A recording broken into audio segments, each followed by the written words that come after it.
name is Michael and I'm from MicroKnowledge. I'm here today to show you some technology tips on how to use Excel.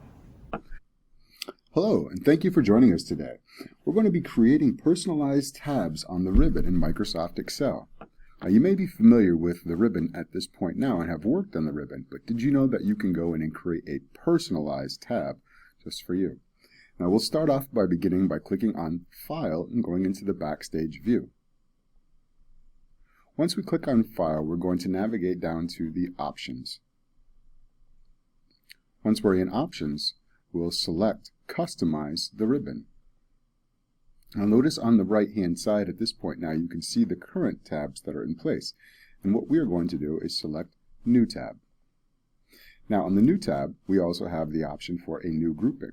What I'm going to do is right-click on the New tab and click on Rename.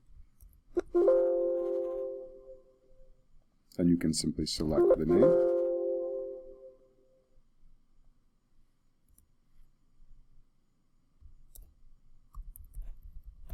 and type in your name. At this point, notice now that I have a group here, a new group. So I'm going to click in the new group and I'm going to click over here on the left-hand side where I have the commands, and now I can drag the commands from the left into the new group, into the custom box that I've created. I'm also going to grab the Format Painter. Notice that I can add them here into the new group with the Add button as well.